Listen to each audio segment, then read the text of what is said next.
She broke into my cabin the same morning I spread my late granddad's ashes by the creek. Said it was an emergency HOA inspection badge glinting my dogs leashed and silent. Name's Tolland Mercer. I used to train deputies now, I mostly train strays. Funny thing, the laminated survey map she ignored by the fireplace. That's what buried her case. Ever had someone cross a line without knowing who they just picked a fight with? The moment I heard the bolt snap, I knew something was off. No one had keys to my cabin but me and Grandpa Mercer, rest his soul. I stood at the tree line, half-shadowed by a loblolly pine groceries still in hand. The cabin should have been quiet sun-washed, still smelling like cedar oil and clean pine floors. Instead, I saw the front door hanging a few inches open. The padlock dangled like a broken tooth. What struck me first wasn't the damage. It was the silence. My dogs didn't bark. 4 of them. Normally, they'd have gone off at a squirrel fart, much less an uninvited guest. I dropped the feed sack and moved closer, staying low behind the porch rail. That's when I saw them. Eileen Casterbridge stood in my living room like she owned it. Blue slacks, white blouse starched like a flag, and that self-important tilt to her head like she was inspecting something beneath her. I recognized Jake, too. Big guy, tattoo on his neck. I'd seen him before, once patrolling the HOA garden plots like he was guarding the Pentagon. What turned my stomach was the way she called him deputy. Check that drawer, she barked, not looking up. If he's hiding unregistered animals again, it's another Class C violation. Jake grunted and flashed something looked like a badge, but it was too shiny, too new. From my angle through the window, I could see it didn't catch the light right. It was flat, almost plasticky. A Halloween store special.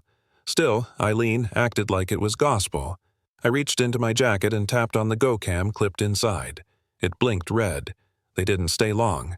Eileen rifled through my desk, gave a sharp look toward the wall where Grandpa's old map used to hang, and then nodded to Jake. Take that file. Leave the rest.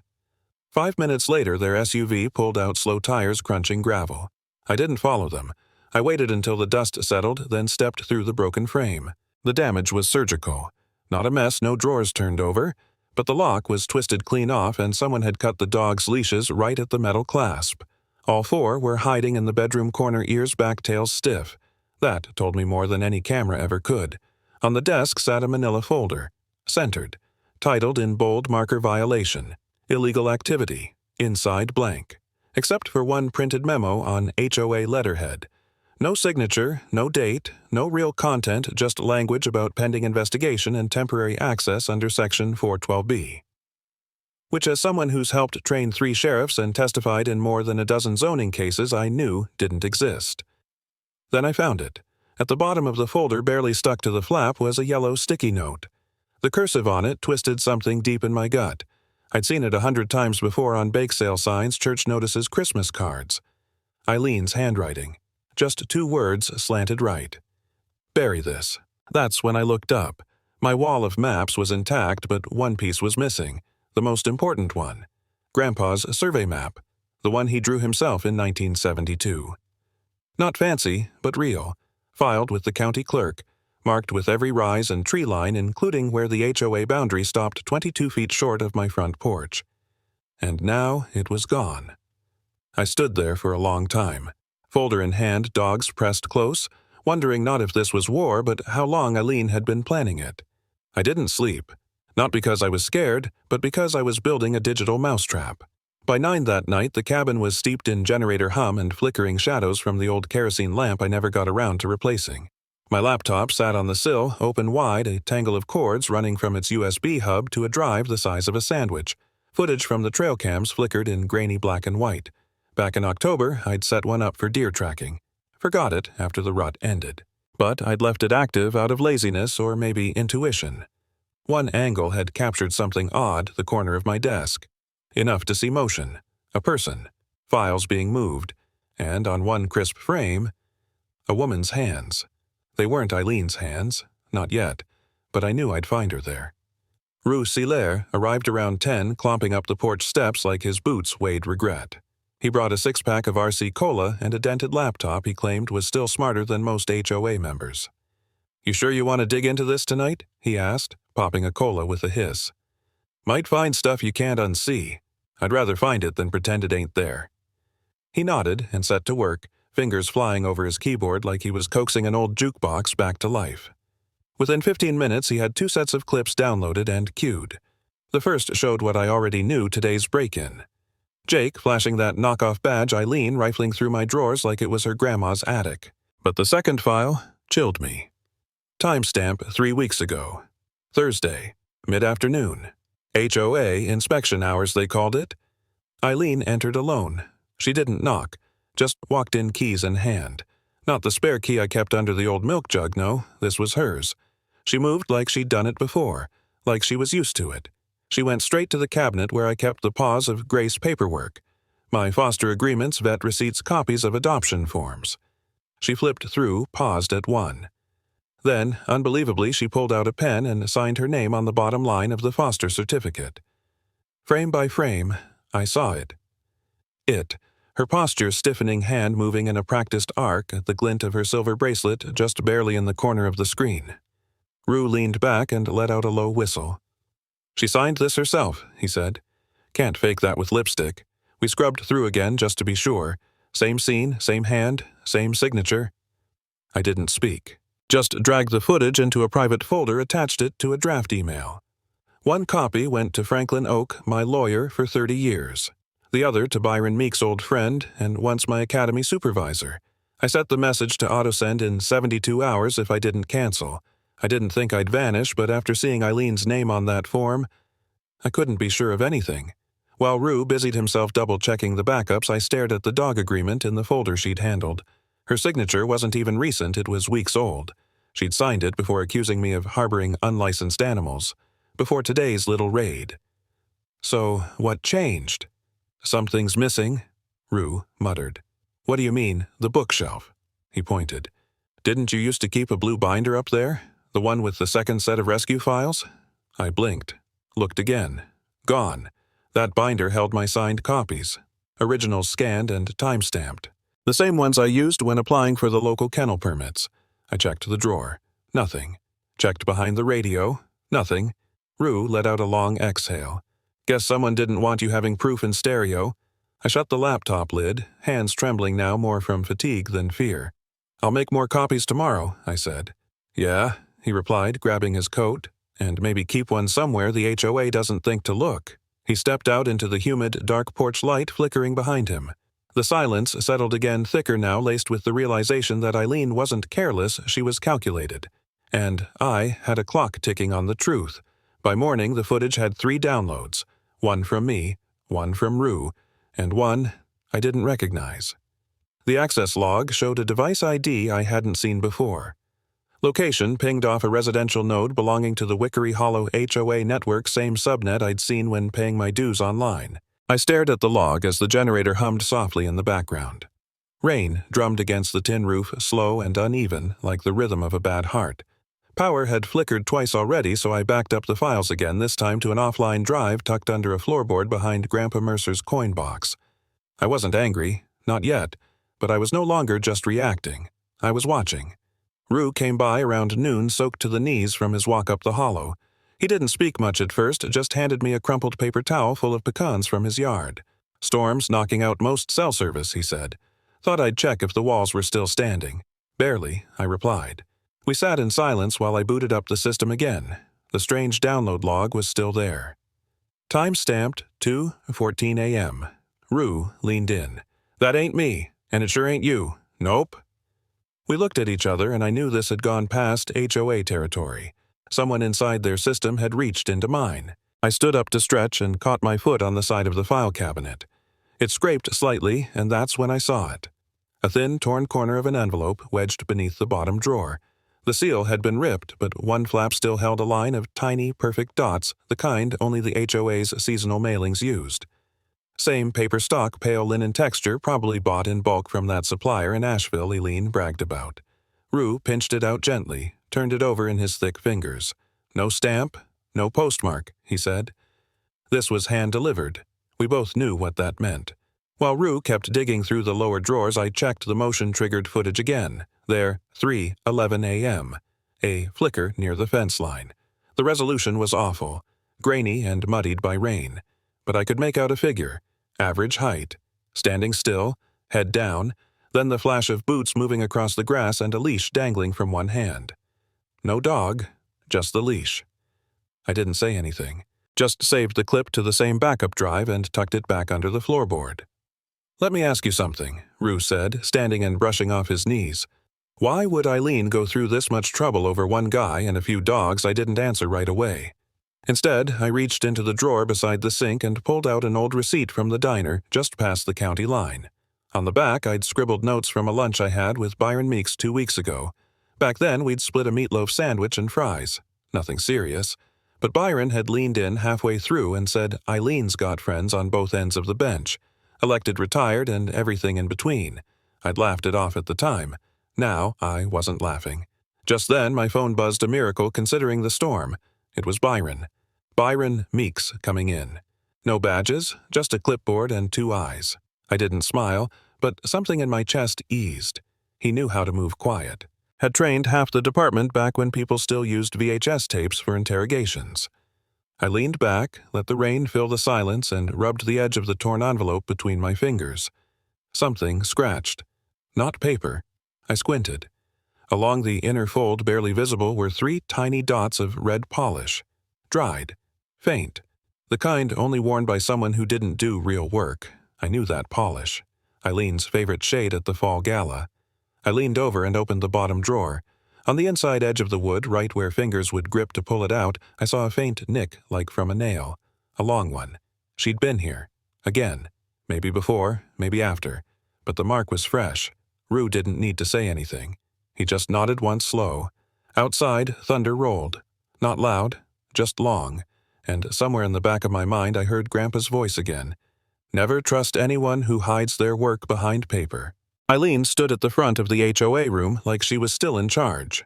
Black blouse, beige folder, 2 gold pins on her lapel like sheriff stars. One hand on the podium, the other on a stack of papers she hadn't let anyone touch. Around her, the room murmured with the discomfort of early confrontation neighbors shuffling in folding chairs, eyes flicking between each other and their phones, unsure if they should record or run. But this time, she wasn't the only one holding papers. Behind her, the projector flickered to life. It was an older model, probably borrowed from the church basement. The screen lit up with a default PowerPoint template and the word violation in thick red font. She cleared her throat. Some of you may have heard troubling rumors about property misuse in our district, specifically relating to unlicensed animals and forged HOA documentation. A few heads turned my way. One man in a camouflage cap nodded slowly. Eileen continued, voice controlled. It is our responsibility as a board to maintain the legal and moral standards of our bylaws. No one, no matter how long they've lived here, is exempt. That's when the projector froze, mid-sentence. Just the word violation, pixelated, glaring red. No one moved to fix it. I stood. I'd like to respond to that if you'll allow, I said, holding up a manila folder. She narrowed her eyes but said nothing. I'm not here to talk philosophy, I went on. Just facts. At that moment, the back door creaked open. Byron Meeks stepped in plainclothes clipboard under one arm, thick folder under the other. He walked like the room belonged to him, even though he'd retired 5 years ago. A few people recognized him. Maudine let out a surprised hum. Rue gave a little nod. Byron handed me the folder. Inside was a certified copy, time-stamped, notarized of the original dog rescue agreement, the one Eileen signed herself. I took a deep breath and walked to the front. This, I said, holding up one paper, is what I filed with the county 3 weeks ago. Eileen's signature. Video footage confirms it. Gasps, a few whispers. And this, I held up the other paper from the raid last Tuesday, is what was left behind during the unauthorized inspection. It's blank. No header. Just one page. No signature. Eileen crossed her arms. That's not my signature, she said, staring at the first paper. That's been faked. Probably by him. She pointed at me with all the grace of a hammer. Byron stepped forward, voice calm as lake water. Then who's Eileen Casterbridge in cursive? He pointed at the line where her handwriting curved identical to her church newsletters, bake sale notes, the grant application she submitted to the county last spring. Sarah Chen raised her phone and started recording. Eileen didn't flinch, but her lip did. Just once. I walked back to my seat and laid both documents on the table side by side. Then I reached into my folder and pulled out a third, a copy of the HOA bylaws folded to the clause I'd highlighted in yellow. I read it out loud. Forged documentation by a board member shall trigger immediate investigation and possible removal by majority vote. Silence, except for the projector which buzzed faintly, still frozen on the word violation. Then the room's entrance creaked again. Franklin Oak stepped in briefcase, in one hand county seal embossed in brass. His tie was crooked as always. He raised an envelope. "County's watching now," he said. "Just thought you'd all like to know." Eileen didn't sit, but she didn't speak either, and that finally was louder than anything she'd said. Byron leaned forward, one palm flat on the folding table. "Want to tell us where you got the badge?" Jake. The room was too quiet for a town hall. No papers rustling, no throat clearing. Just the soft click of Sarah Chen's camera zooming in. Jake adjusted his sunglasses even though we were indoors. Eileen sat next to him, lips pursed, legs crossed at an angle practiced by years of prayer luncheons and HOA brunches. Her pastel blue suit didn't twitch, but her fingers did, just a tremor, barely visible unless you'd been trained to look. I had. Sarah stepped to the front of the room and connected her laptop to the small screen projector. This time it worked. Freeze frame. Jake caught mid-stride, flashing a badge at my cabin door. Paused perfectly. You could see the gleam, too clean for law enforcement. Too flat. Sarah pointed. That's time-stamped the same morning the HOA memo was filed against Mr. Mercer. Someone from the back muttered, "Thought we weren't doing door raids." Byron reached into his folder and pulled out a real sheriff's badge. Worn edges. County seal, etched deep, not printed. He laid it on the table beside a printed photo from the footage. "Let's talk details," Byron said. "Weight, material, serial number. This one," he pointed to the real badge, "was issued to me in 2009. Yours, Jake, what's the serial?" Jake opened his mouth, closed it. Eileen spoke instead. "That's a misunderstanding. He was assisting with perimeter checks common during compliance seasons. We authorize that." "Do you?" Byron said calmly. "You authorize fake identification for perimeter checks." Franklin Oak rose from the second row. The county seal flashed as he lifted a white envelope and opened it slowly, the way attorneys do when they want every eye in the room. "This," he said, unfolding 2 sheets of paper, "is an invoice from Halloween House, an Asheville-based costume store. 1. Sheriff Deputy replica set, including plastic badge, utility windbreaker, and temporary ID card. Purchased on September 3rd. Credit card matches a Jake Travis." The name rang like a dropped wrench. Jake leaned back. "She told me it was HOA-sanctioned surveillance." "She," Franklin said, being Eileen Casterbridge. Jake didn't respond. But he didn't deny it. The room cracked open with noise. Whispers, gasps, the scrape of metal chairs. Maudine leaned forward with her mouth covered. Rue stared at the floor, eyes glassy. Sarah kept filming. Eileen's face had gone a shade too pale for her lipstick. Still she tried. "We've always taken property concerns seriously. The board didn't sign off on any of this," came a voice from the corner. It was Carl Dobson, usually quiet, usually late to meetings. No one said a word about raids or badges. Byron raised a brow at Franklin. "Well, looks like someone acted independently. And illegally," Franklin added, calm as spring water. I watched the moment Eileen realized she'd lost control. It wasn't loud, no shouting, just the sudden way she stopped blinking. HOA board members began texting under the table. I didn't need to see the screens to know what was being typed. "She's gone too far. How do we distance legal exposure?" Byron stood and walked to the center of the room. "We're not here to burn anyone," he said, "but we are here to bring light, and what we've seen today, badge signature surveillance, ain't light. It's shadow." Jake stood finally. "I didn't want to do it," he muttered. "She said it was just paperwork, that Mercer had dogs unregistered and it would be good for the narrative. She gave me the jacket and told me to look official." "And you didn't check?" Sarah asked. He shrugged. "Didn't ask. I needed the paycheck." There it was, the truth dripping with shame and ordinary debt. Jake looked at Eileen once. She didn't meet his eyes. Franklin stepped forward again. "We're not done," he said. "There's also a property matter, and a map." I stiffened. That map hadn't been mentioned in weeks. The one Grandpa Mercer used to keep, framed boundary lines etched by hand showing the easement the HOA had always claimed was poorly marked. Eileen's eyes finally moved straight to me. I didn't flinch, just picked up the real badge from the table and placed it back in Byron's folder. Let the plastic one sit there, alone. The cameras were still rolling. Franklin Oak held the map like it was something sacred. It wasn't new, creased along familiar folds, the corners soft from years of being rolled and unrolled. The date in the lower right corner read October 12, 1972, stamped in blue ink, half faded, but legible. The Mercer Survey, Franklin announced, filed and notarized by County Clerk Emmeline J. Carr, certified by Land Use Division in 1973. I stood beside him, arms folded, watching the crowd in my cabin shift uncomfortably. 15 residents, Byron. Sarah, 2 county surveyors, and Eileen, who for once was seated and silent. Dusk poured through the pine trees outside, casting shadows like stripes across the hardwood floor.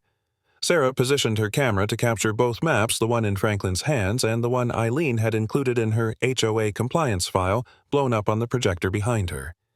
2 maps. 1 truth. Sarah adjusted the brightness.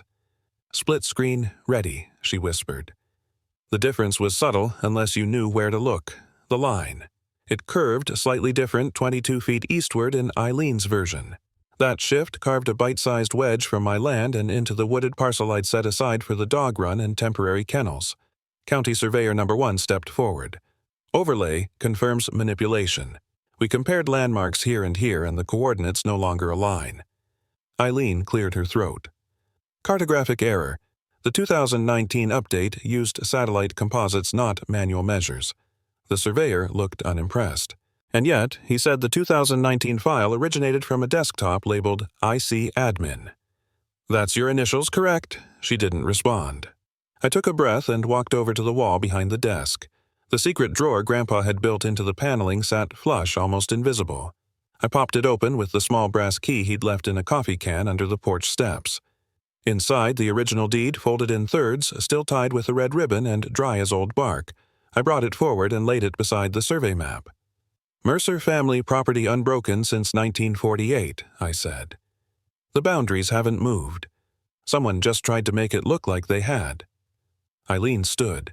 Her voice trembled, but her words stayed sharp. "That map wasn't supposed to still exist.